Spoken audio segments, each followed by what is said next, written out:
Le Mutin est le bateau de la Marine nationale le plus ancien encore en activité et son port d'attache est Brest.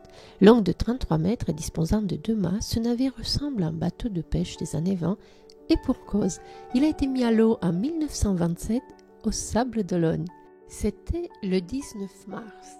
Le chantier Florimond-Guignardot, aux Sables d'Olonne en Vendée, répondant à une commande de la direction des constructions navales de Brest, mettait à l'eau un cotre en bois baptisé le Mutin. Construit sur le modèle des tonniers à voile de l'époque, un chêne de la forêt d'Orbestier à côté du château d'Olonne, pont en sapin du Nord, son grand mât en pente d'Oregon, il était destiné à l'instruction des pilotes de la marine à l'école de Saint-Servant. Après une vie particulièrement bien remplie, marquée par des épisodes parfois très mouvementés, le Mutin s'illustra pendant la Seconde Guerre mondiale sous pavillon britannique lors d'opérations de sabotage et de renseignement. Je vous raconte. Nous sommes dans la nuit du 18 au 19 juin 1940. Les Allemands bombardent l'école navale et le Mutin appareille pour Ouessant, puis Plymouth, en Angleterre. Il y fut remarqué par un officier du Special Operations Executive et réquisitionné pour intégrer une flottille de bateaux espions et servir à des missions d'infiltration et d'extraction d'agents britanniques, de pilotes et de résistants. Maquillé en tonnier et armé d'un canon antiaérien de 20 mm, il a même reçu des tons factices fabriqués par le Muséum de Londres et remplis de plastique.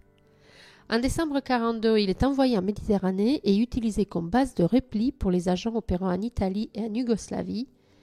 Le Mutin est rendu à la marine française en mars 1945. Aujourd'hui, 95 ans après sa mise à l'eau, il est la plus ancienne des unités navigantes de la marine nationale et il forme toujours des élèves officiers. Il était aux Sables d'Olonne à l'occasion du Forum de l'aventure maritime et ce fut pour nous l'occasion de l'admirer, lui et ses matelots heureux en mer malgré les conditions très spartiates à bord, une salle à manger dortoir pour 10 matelots, une seule douche à bord et ce seulement depuis 3 ans, la pièce la plus grande semble être la salle des moteurs qui sert aussi à sécher l'équipement. Les Olonnois, nos jolis petits bateaux sablés en bois, étaient présents pour l'accueillir et nous rappelaient le mot d'Éric Tabarly qui disait d'eux « C'est vrai qu'ils sont beaux ces petits Olonnois et ils naviguent très bien. » Ceci est sûr et pour nous l'occasion de rendre hommage à leur créateur Clément Dubernay, dont nous fêtons cette année le 100e anniversaire, figure sablaise, charpentier de navire, peintre, homme de théâtre, et dont le chantier a construit 150 de ces petits bateaux aux voiles colorées. 56 naviguent toujours, à notre plus grand bonheur. Allez, et avant de finir ce petit reportage, rendons aussi hommage à la cabote qui vit naître ici, au Sables d'Olonne, depuis le Moyen-Âge, tant et tant de bateaux, et continue à le faire encore aujourd'hui.